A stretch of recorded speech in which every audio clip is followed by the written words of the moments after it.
Okay, let's jump right into the small intestine meridian. It is the partner meridian for the heart meridian. And so if we're following a meridian clock, we've already done the blog post and the corresponding videos for the lung, large intestine, stomach, and now we're on, and then spleen, heart, and now we're on to the small intestines. And so the last video was about the heart meridian, and its part meridian is the small intestines. And so let's get started. Okay, for the small intestine meridian, the interesting thing is, like, for the heart meridian, we ended here.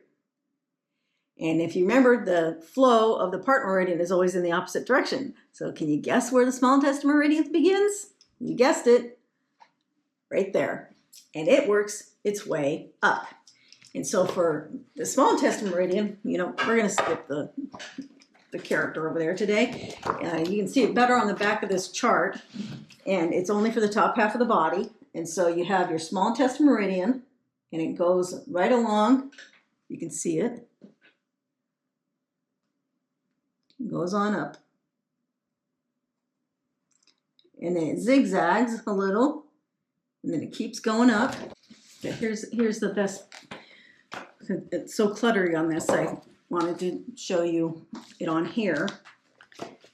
And if you look, it's a really good example of where the small intestine meridian goes and ends, the exit point for it, which I've thought this was really fascinating, because that point right there, I used to have a mole on my face for years. And so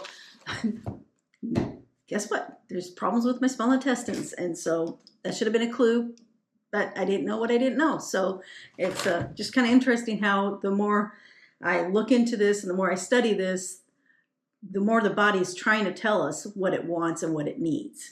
And so that's it's kind of along with the dish philosophy that I have come up with, because I have figured out what I call DISH, Defensive Individual Shield Hypothesis, and it helps me to be able to do methods that didn't work in the past for me, whether it be alternative or Western medicine, so to speak, that in the past when I would do them, they didn't work. And so by doing DISH and doing those methods, I can now make progress in my health. And so that's what my whole website is about, and that's what this YouTube channel is going to be about. And so I'm not sure if you're going to see this video on YouTube or on my blog post or whatever, but just let you know. It's not medical advice. It's just my journey and the stuff that I want to share, because I'm excited that it has helped me so much that I'm hoping that by sharing this information, you can talk to your doctor about what I'm telling you, and maybe that you can work together and figure something out that'll work for you. And so as far as the small intestine meridian, when I want to use oils for my hand or feet, I would use this Reflexology chart. And so the small intestine meridian for here is in this area, or else on the top of the foot, it's in this area.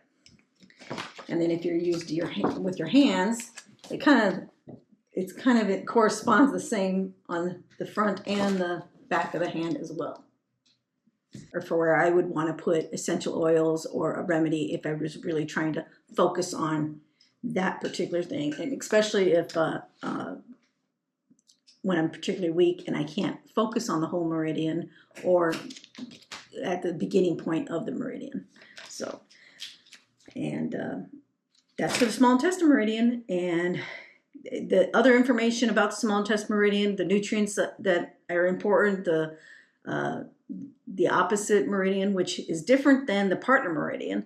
The partner meridian is one that they're together on the meridian clock, and one comes right after the other one, and they're working opposite, or they're working in tandem with each other.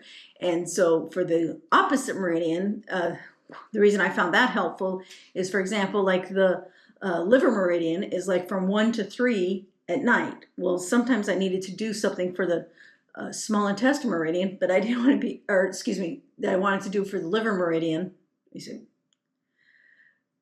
knowing which meridian is opposite sometimes there's a give and take pull that is going on. And if I didn't want to be awake when I needed to be working on that meridian, for example, like the liver meridian is 1 to 3. Well, I didn't want to stay up till 1 o'clock in the morning to target my liver meridian with my method that I do. So I knew that if I did it at just the opposite time during the day from 1 to 3, it enabled me to help the liver meridian.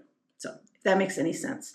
Not medical advice, it's just stuff I figured out and stuff I've done, and I'm just sharing information. So the next group of meridians will be coming out soon. So it'll be the it'll be the urinary bladder meridian and the kidney meridian.